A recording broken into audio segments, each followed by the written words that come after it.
Yeah, so on that note, I have my first therapy session that I've ever pursued on my own steam this Friday.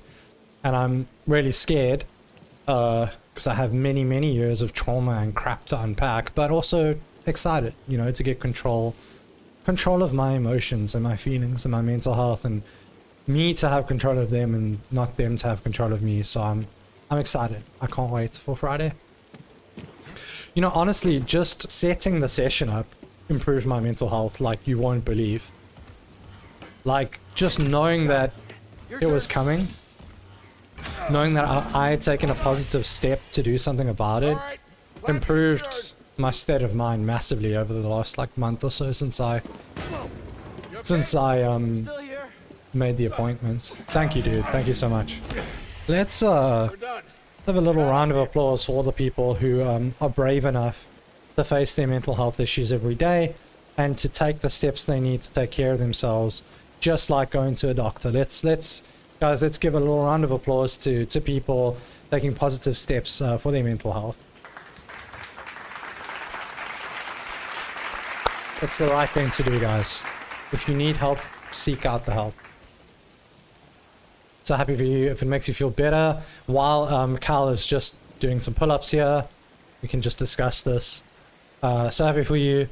If it makes you feel better, I too am waiting for feedback about a therapy appointment. So it's something many of us go through. You're not alone. Thank you, dude. Love you so much, man. Love you guys. Thank you so much for the support. It's tough in Durban as well, because like everything, we have fucking nothing here.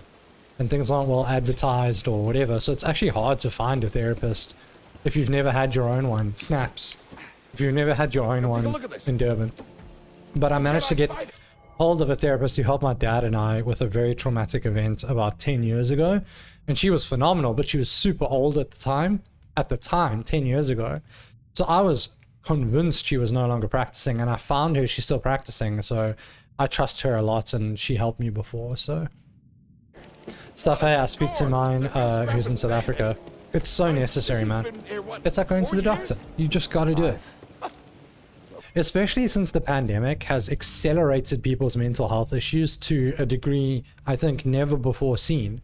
You need the support, you need the help. And I think as men, often it's very difficult to come to that admission or grapple with that weakness.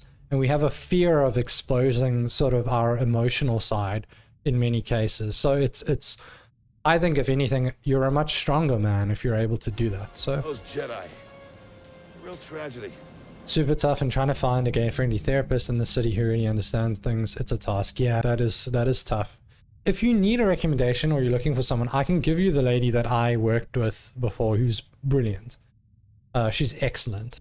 Sadly, toxic masculinity means that young men were taught to lock it up and get the thing done. Absolutely. There's very much, as men living in a traditionally patriarchal society, this idea that we must be providers and we must be put together so that we can provide and work and do the things. And I was diagnosed many years ago working at an old company where I had a very abusive, awful experience. At mandated therapy, which they forced me to go to so they could performance manage me, mental health awareness and support from companies, yay.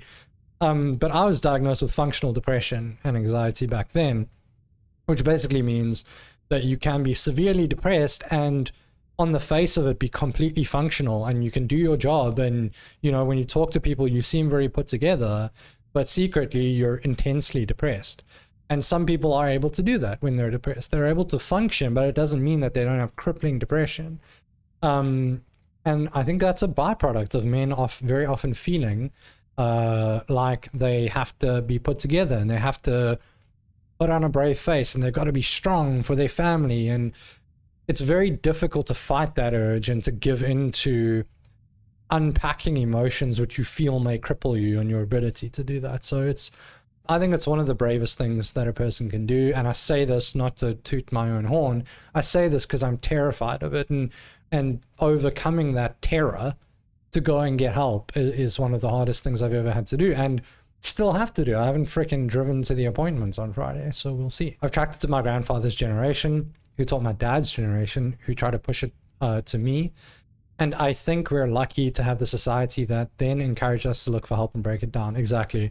I think the internet and just communication and collaboration between people has sort of fostered that ability for people to share these deep, dark thoughts that they wouldn't have been able to before.